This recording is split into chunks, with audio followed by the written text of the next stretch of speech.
But now listen to the greatest. It's still in the book of Matthew where we hear that Jesus elaborates about the greatest commandment. The greatest commandment being love the Lord your God with all your heart, with all your soul, and with all your mind. And the second word, which is similar to the first, saying love your neighbor as you love yourself. He goes on to preach about the Great Commission. This is still in the book of Matthew. In the book of Matthew chapter 14 verse 6 precisely, you find there Jesus saying, I know you value the temple and it is great, but greater than the temple is over here. He says on still in chapter 12 verse 41 to say, I know you value Jonah so much, because Jonah is the preacher who preached the gospel like no other man. When he went to Nineveh, Jonah had only a few days to preach to the people of Nineveh, and Jonah actually had an 8-word long sermon.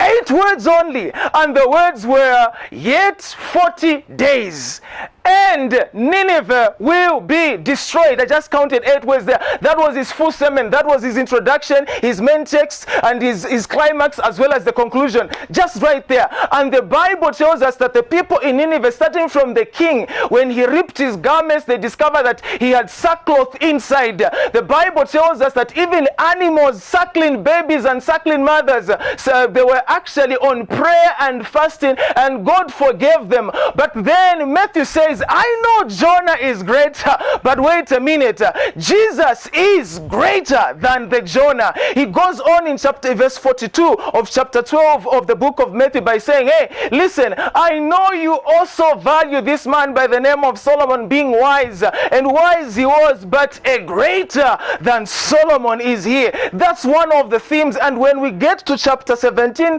the first story that we hear there is the story of the transfiguration. At this point in time, Christ is actually shown with so much light and glory and splendor that he had while he was in the heavens.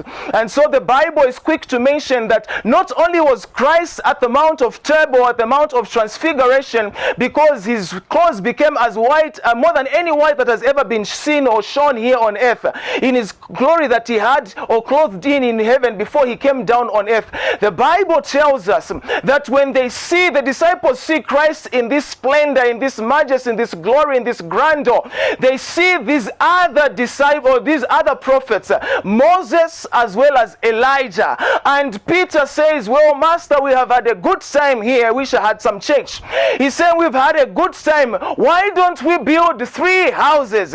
One for Elijah, one for Moses, and one for you. Jesus is mute over there, but Matthew disagrees with Peter when he writes it down, because he's saying there's no way you can build 3 houses, one for Elijah, one for Moses, and one for you, for the Master Jesus, because if you build 3 tents, it means that these people are at equal par, but then Jesus is the greatest. So if you are to build tents, don't build them on the same pinnacle or level, because it's trying to argue or bring out to say Jesus is greater than Moses, is greater than Elijah. And so when they finish saying these statements, here is what they're saying. What they hear a voice from heaven, and the voice says, this is my son, listen to him. I know you listen to Moses, but a greater than Moses is here, listen to him. I know you listen to Elijah, but a greater than Elijah is here, listen to him. And this is how Matthew brings out Christ as being the greatest. First of all, these 3 people, Moses, Elijah, and Jesus, had a mountain experience.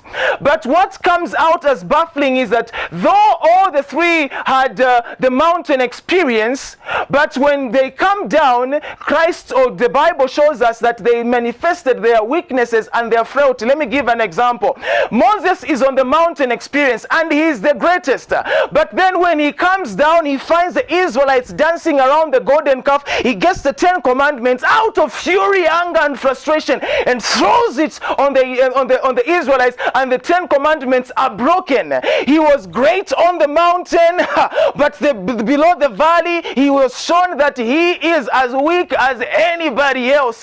Elijah had a mountain encounter, and he was great on the mountain. The Bible says he called down fire to come and consume his sacrifice in the presence presence of the prophets of Baal. But when he came down, when Jezebel says, I'm going to kill you tomorrow, but I'm going to have your head on a plate, this man was not only scared, but he became suicidal. He was great on the mountain, but he was low in the valley. But now here is how Jesus comes out as greatest. While he was great on the mountain, when he comes in the valley, he finds this man who has had a child sick of epilepsy, and the disciples couldn't heal him.